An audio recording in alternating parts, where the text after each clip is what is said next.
O pai que viu a filha fugindo. Era uma tarde de sábado, o sol já começava a se pôr, e o irmão João sentou-se na varanda de sua casa, como fazia quase todos os dias depois do trabalho. Ele morava em um bairro simples, onde as casas eram humildes, mas o povo era trabalhador. João era um homem de poucas palavras, mas de muita oração. Desde que se converteu, anos atrás, ele aprendia cada dia mais a confiar em Deus, mesmo quando as coisas não faziam sentido. Naquele dia, porém, algo incomodava. Sua filha mais nova, Ana, de 16 anos, andava diferente. Nos últimos meses ela havia se afastado dos cultos, deixado de orar em família e passava mais tempo no quarto ou saindo com amigas que João não conhecia bem. Ele e a esposa, irmã Maria, já haviam conversado com ela várias vezes, sempre com amor, mas Ana respondia com indiferença, às vezes até com irritação. Filha, a gente só quer o seu bem. Você sabe que o mundo lá fora não é o que parece, João já havia dito, numa noite em que Ana chegou tarde, com um cheiro estranho nas roupas. Pai, vocês não entendem nada. Eu só quero viver minha vida. Ela respondeu, fechando a porta do quarto com força. João e Maria oraram por ela todas as noites. Pediam a Deus que a protegesse, que a trouxesse de volta. Mas naquela tarde, enquanto João olhava para a rua, algo dentro dele o alertou. Não era medo, mas uma certeza estranha, como se Deus estivesse lhe dizendo, fique atento. Ele não sabia o que ia acontecer, mas resolveu esperar. Não demorou muito para que Ana saísse de casa com uma mochila nas costas, olhando para os lados como se não quisesse ser vista. João a observou do portão, sem que ela percebesse. Ela andou rápido, virou a esquina e entrou em um carro com rapazes que João nunca tinha visto. O coração dele apertou. O que está acontecendo, senhor? Ele não sabia, mas uma coisa era certa. Não podia deixar a filha ir embora assim. A perseguição e a oração desesperada. João não tinha carro, então correu até a bicicleta velha que usava para ir ao trabalho. Pedalou o mais rápido que pôde, seguindo a direção que Ana tinha tomado. Enquanto pedalava, orava. Senhor, o Senhor sabe o que está acontecendo. Não deixe minha filha se perder. Proteja ela, mesmo que ela não queira. Eu confio no Senhor. Ele não sabia para onde Ana estava indo, mas algo dentro dele o guiava.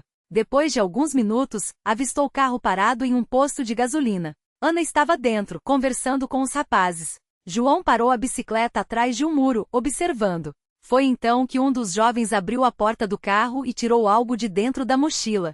João não viu bem o que era, mas o modo como Ana olhou para os lados nervosa, lhe deu um mau pressentimento. Deus, me ajuda, ele sussurrou, sentindo as mãos tremendo. Nesse momento o celular de João vibrou. Era uma mensagem da irmã Maria. João, Ana não voltou. Achei um bilhete dizendo que ia embora com os amigos. O que a gente faz? Ele respondeu rápido. Eu a encontrei. Estou aqui no posto da Rua das Palmeiras. Não sei o que está acontecendo, mas vou tentar falar com ela. Ore por mim. João respirou fundo e se aproximou do carro. Ana ouviu e seus olhos se arregalaram. Pai? O que você está fazendo aqui? Ana, minha filha, eu só quero falar com você. Por favor, vem aqui um minuto, ele disse, tentando manter a voz firme apesar do coração acelerado. Os rapazes no carro olhavam com desconfiança. Tá tudo bem, Ana? Esse aí é seu pai? Perguntou um deles com um tom que não soava amigável. Sim, tudo bem. Só um minuto, Ana respondeu, saindo do carro com relutância. João a levou para um canto, longe dos olhos dos rapazes. Filha, o que você está fazendo? Você sabe que a gente te ama, que só queremos o seu bem? Ana baixou a cabeça. Pai, eu não aguento mais. Todo mundo na igreja fica olhando para mim, julga a gente. Eu só quero ser feliz. Mas felicidade não é isso, Ana. Você acha que esses meninos vão te dar paz? Olha onde vocês estão indo. Você acha que isso vai terminar bem? Ela não respondeu. João viu lágrimas nos olhos dela, mas também teimosia. Ana, eu não vou te forçar a nada. Mas por favor, não vá embora assim. Pensa no que você está fazendo. Pensa em Deus. Ana olhou para o chão, hesitante. Os rapazes no carro começaram a buzinarem. Ana, vem logo. Ela olhou para o pai, depois para o carro. João sentiu que estava perdendo a filha ali, naquele momento. Deus, eu não sei o que fazer, mas eu confio no Senhor. Ele orou em silêncio. Foi então que Ana suspirou, enxugou as lágrimas e disse: Tá bom, pai. Eu vou embora com você. Os rapazes buzinaram mais forte, xingando. Um deles saiu do carro, ameaçador. Ei, você acha que pode simplesmente levar ela embora? João não recuou. Olhou nos olhos do rapaz e disse, com calma: Ela é minha filha, e eu não vou deixar ela se perder. O rapaz hesitou como se algo o impedisse de avançar. Depois, cuspiu no chão e voltou para o carro, que arrancou em alta velocidade. João abraçou Ana, que chorava agora sem se conter. Obrigado, Senhor. Ele sussurrou, sentindo um alívio que só Deus poderia dar. O caminho de volta. Do caminho para casa, Ana não falou muito. João também ficou em silêncio, orando no coração. Quando chegaram, Maria os recebeu com lágrimas nos olhos. Graças a Deus, João. Eu não sabia mais o que fazer. Ana entrou no quarto, ainda abalada. João e Maria se ajoelharam na sala e oraram. Senhor, nós não sabemos o que passaríamos se a Senhor não tivesse nos guiado hoje.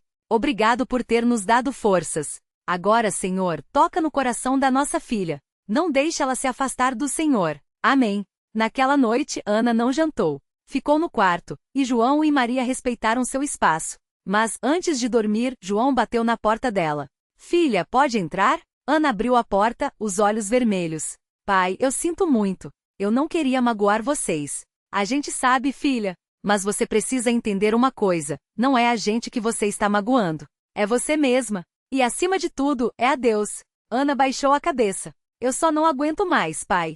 Todo mundo na igreja fica falando de mim, dizendo que eu sou rebelde. Ana, a igreja não é um lugar de pessoas perfeitas. É um lugar de pessoas que precisam de Deus, assim como a gente. Ninguém ali tem o direito de julgar você. Mas você também não pode deixar que o mundo te leve embora. Ana ficou em silêncio por um longo tempo. Depois, olhou para o pai e disse: Pai, eu quero voltar. João sentiu uma alegria que não conseguia esconder. Então amanhã a gente vai juntos. E você vai ver, Deus não desistiu de você. A restauração. No domingo seguinte, Ana foi ao culto. Não foi fácil. Ela sentia os olhares, ouvia os cochichos. Mas João e Maria ficaram ao seu lado, e aos poucos, ela foi se sentindo acolhida novamente. O irmão que pregava naquele dia falou sobre o filho pródigo. Meus irmãos, Deus não olha para o nosso passado. Ele olha para o nosso coração. Se você está aqui hoje, mesmo depois de ter se afastado, saiba uma coisa, Deus está te esperando de braços abertos. Ana chorou. Depois do culto, ela procurou o irmão que havia pregado e pediu para ser batizada novamente. Irmão, eu me afastei, mas eu quero voltar. Eu quero servir a Deus de verdade. O irmão a abraçou e disse: Deus nunca te deixou, irmã. Ele só estava esperando você voltar. No batismo, quando Ana saiu das águas, João e Maria choravam de alegria. Não era só a filha que tinha voltado. Era uma família que tinha sido restaurada. A multiplicação da bênção. O testemunho de Ana não ficou só na família. Uma de suas amigas, que também havia se afastado, ouviu sua história e decidiu voltar para a igreja. Depois, o irmão dessa amiga, que estava envolvido com coisas erradas, também se converteu.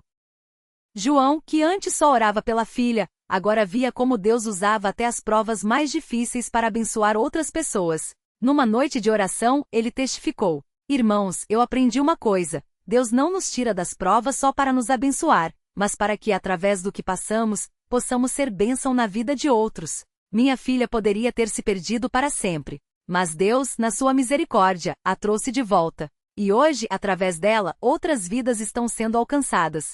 Ele olhou para Ana, que agora ajudava nas classes de crianças, e continuou: Se você está aqui hoje e acha que já errou demais, que não tem mais jeito, eu quero dizer uma coisa: Deus não olha para o seu passado. Ele olha para o seu coração. Se você está disposto a voltar, Ele está esperando.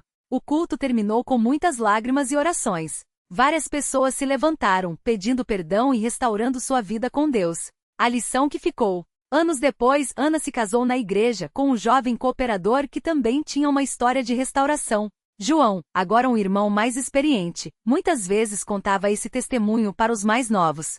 Filhos, a gente não sabe o dia de amanhã. Mas uma coisa eu sei, Deus está no controle. Mesmo quando a gente não entende, mesmo quando parece que tudo está perdido, Ele está trabalhando. A questão não é o que você já fez, mas se você está disposto a deixar Ele mudar sua vida. E sempre terminava com as mesmas palavras: Fique firme. Não importa o que você já fez. Não importa o que os outros falam. Deus não desistiu de você. E se Ele não desistiu, a gente também não pode desistir. Glória ao nome santo do Senhor. Amém. A obra que continua, das lágrimas à colheita. O reencontro com o passado e a cura das feridas. Os anos passaram, mas algumas lembranças ainda doíam como feridas frescas. João, agora com os cabelos já grisalhos e as mãos marcadas pelo trabalho, sentava-se no banco da frente do templo, observando os jovens que chegavam para o culto. Entre eles, um rosto conhecido chamou sua atenção: Marcelo, o antigo companheiro de trabalho que anos antes o havia incentivado a se virar fora da igreja, quando as dívidas apertavam. Marcelo não era mais o mesmo. O tempo havia deixado marcas em seu rosto, olheiras fundas, um ar de cansaço que ia além do físico. Ele entrou hesitante, como quem não sabe se será bem recebido. João não precisou de mais que um segundo para reconhecê-lo. Levantou-se, caminhou até ele e, sem dizer uma palavra, o abraçou forte. Irmão, Marcelo gaguejou com a voz embargada. Eu não sei se ainda tenho o direito de estar aqui. João o olhou nos olhos com a mesma firmeza de quem já tinha ouvido essa frase muitas vezes, e também a tinha dito anos atrás. Direito? Ninguém tem direito a nada, Marcelo. Mas Deus dá a graça. E aqui a gente não julga. A gente acolhe. Ele colocou a mão no ombro do homem e o guiou até um banco. Senta. O culto vai começar. Marcelo não resistiu. Sentou-se e quando o coro começou a cantar glória a Deus nas alturas, paz na terra, boa vontade para com os homens, as lágrimas escorreram sem controle. Não eram lágrimas de alegria imediata, mas daquele choro pesado de quem carrega anos de culpa, de escolhas erradas, de noites em claro se perguntando: será que ainda há perdão para mim? João não o pressionou. Sabia que a obra de Deus no coração de um homem não é feita à força, mas com paciência. Depois do culto, enquanto os irmãos se cumprimentavam, ele aproximou-se novamente. Você lembra quando a gente trabalhava juntos, Marcelo? Eu também me afastei. Também achei que podia resolver tudo sozinho. Ele baixou a voz como se compartilhasse um segredo. Mas tem uma coisa que eu aprendi: Deus não desampara quem confia nele. Mesmo quando a gente erra feio. Marcelo engoliu em seco. Eu fiz coisas ruins, João. Coisas que não dá para voltar atrás. João sorriu não com leveza, mas com a certeza de quem já esteve no mesmo lugar. Ninguém aqui é perfeito. Eu mesmo quase perdi minha filha por causa das minhas escolhas. Mas Deus restaurou. Ele apontou para Ana, que agora, já casada, ajudava a organizar as crianças para a escola dominical. Olha ela ali. Se Deus pode perdoar um homem como eu, que já esteve perdido, Ele pode perdoar você também. Marcelo não respondeu na hora. Mas na semana seguinte, ele voltou. E na outra também. Até que certo domingo, após o culto, ele procurou o irmão mais velho da congregação e pediu: eu quero ser batizado. 2. A visita que mudou tudo, o pai de Ana. Ana nunca esqueceu o dia em que seu pai, depois de anos de silêncio, apareceu na porta de sua casa. Ela já estava casada com Daniel, o jovem cooperador que também tinha uma história de restauração, e os dois moravam perto do templo, onde ajudavam na obra. Era uma tarde de sábado. Ana estava preparando o jantar quando ouviu batidas tímidas na porta. Ao abrir, deu um passo para trás, como se tivesse visto um fantasma. Pai? Seu pai, Carlos, estava ali com as mãos nos bolsos, o olhar baixo, como um menino envergonhado. Eu passei aqui perto e resolvi parar. Ele fez uma pausa, como se buscasse as palavras certas. Ouvi dizer que você está casada. Que está bem. Ana não soube o que dizer. As memórias da infância, as brigas, o alcoolismo do pai, as noites em que ele chegava bêbado e quebrava tudo, vieram como um flash. Mas então ela se lembrou das palavras de João: Deus não olha pro seu passado. Ele olha pro seu coração. Entre pai. Ela abriu a porta mais um pouco. O Daniel está chegando. Você vai jantar conosco. Carlos hesitou, mas entrou. Durante o jantar ele pouco falou. Observava tudo. Os quadros com versículos na parede, a Bíblia sobre a mesa de centro, a paz daquele lar. Quando Daniel chegou, Ana o apresentou. Esse é meu pai. Daniel, que já conhecia a história, estendeu a mão com um sorriso sincero. Seja bem-vindo, irmão. Naquela noite, Carlos não mencionou Deus nem a igreja. Mas antes de ir embora, ele olhou para Ana e disse, com a voz embargada: Filha, eu sinto muito. Ana abraçou-o forte. Eu também, pai. Mas Deus é maior que tudo isso. 3. O culto que quebrou a resistência. Carlos começou a frequentar os cultos. Não todos, mas alguns. Sentava-se sempre nos fundos, como se ainda não tivesse certeza se poderia ficar. Até que certo domingo, o irmão que presidia o culto falou sobre o filho pródigo. E ele se levantou, e foi para seu pai. E quando ainda estava longe, seu pai o viu, e se moveu de íntima compaixão, e correndo lançou-se-lhe ao pescoço, e o beijou. Lucas 15h20. Carlos não conseguiu segurar as lágrimas.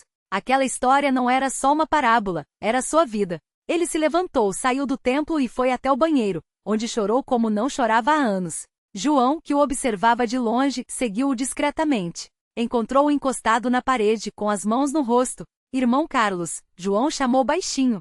Carlos olhou para ele, envergonhado. Eu não mereço isso, João. Não mereço ser chamado de irmão. João sentou-se ao seu lado. Ninguém merece, Carlos. Mas é justamente por isso que é graça. Ele fez uma pausa. Você lembra quando a Ana era pequena e se perdia no meio da multidão? O que a gente fazia? Carlos franziu a testa, confuso. A gente corria atrás dela. Não importava onde ela estivesse, a gente ia buscar. João sorriu. Pois é, Deus é assim. Você pode ter se perdido, pode ter errado, pode ter ido longe. Mas ele não desistiu de você. E hoje, ele está dizendo, volta. Eu estou aqui. Carlos não respondeu. Mas na semana seguinte, ele estava lá novamente. E dessa vez, não nos fundos, mas mais perto da frente. 4. O batismo nas águas, um novo começo.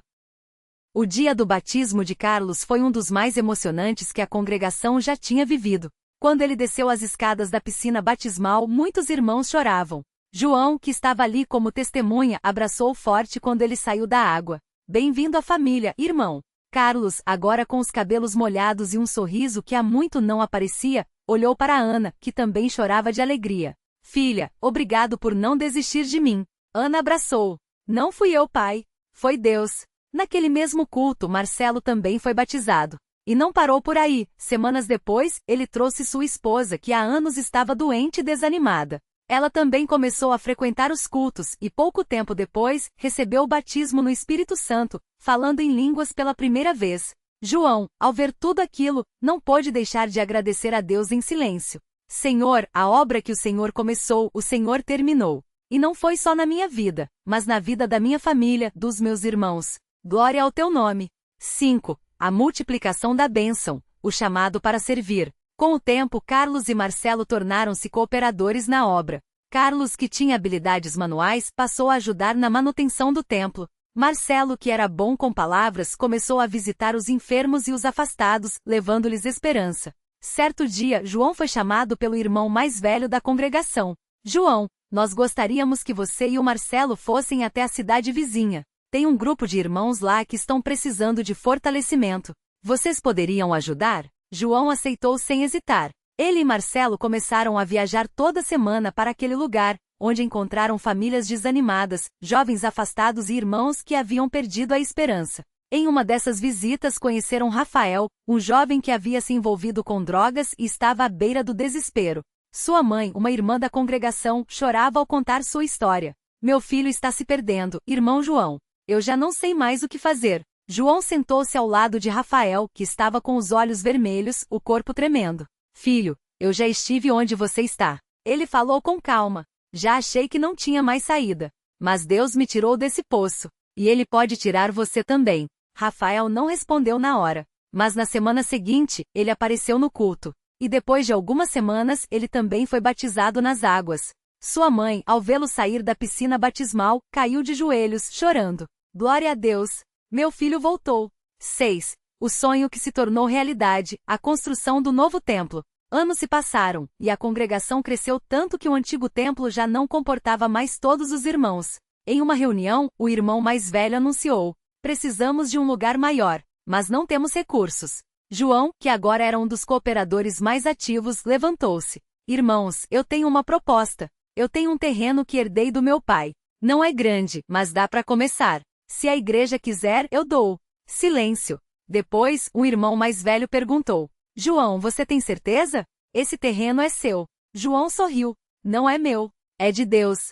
E se ele deu, é para ser usado para sua obra. O terreno foi aceito. E o que começou como um sonho tornou-se realidade. Com a ajuda de todos, o novo templo foi construído. No dia da inauguração, João olhou para aquele lugar que já havia sido um terreno baldio, mas agora era uma casa de oração, e lembrou-se de tudo, das dívidas, do tumor, da filha afastada, do pai alcoólatra, dos irmãos que voltaram. E então ele entendeu: Deus não só restaurou a minha vida, Ele usou as minhas cicatrizes para abençoar outros.